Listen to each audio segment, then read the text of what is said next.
This Thursday, May 9th, marks the Sine Die, or final session day of 2024 for both our House of Representatives and our Senate here in South Carolina. Our Capitol building, known locally as the State House, is home to these legislative bodies and our state's executive branch.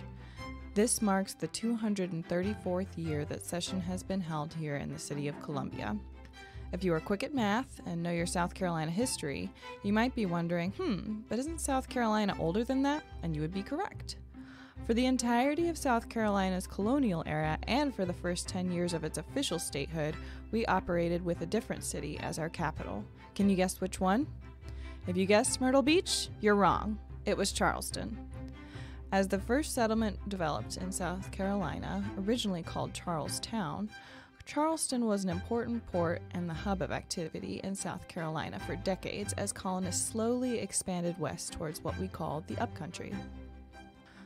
During the Revolutionary War, Upcountry residents were integral to many of the Patriot victories.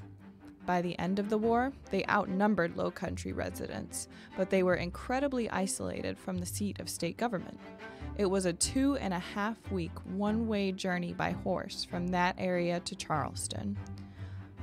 Legislators determined it was not fair to have the center of local government on one side of the state, so the General Assembly proposed moving the capital city to a more central location.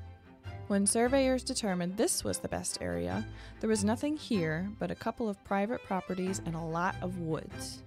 The rivers and the rich farmland were appealing factors, but there was some resistance, since many of the legislators from Charleston did not want to have to travel to what they considered to be the middle of nowhere.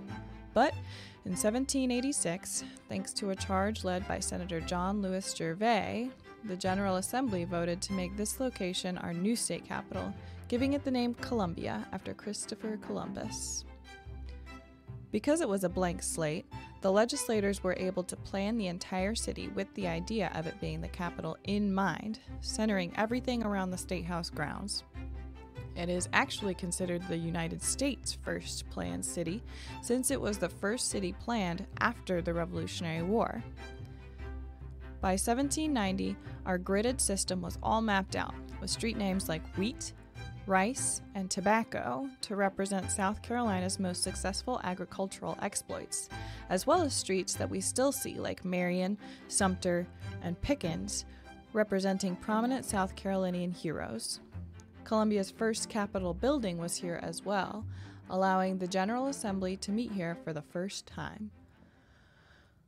Over the years, Columbia has become its own hub of activity, and our stunning State House sits in the forefront of downtown.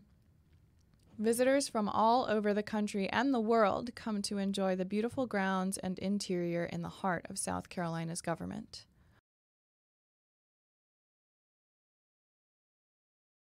When the legislators return home after their sessions end this Thursday, they will begin campaigning for the upcoming elections this fall.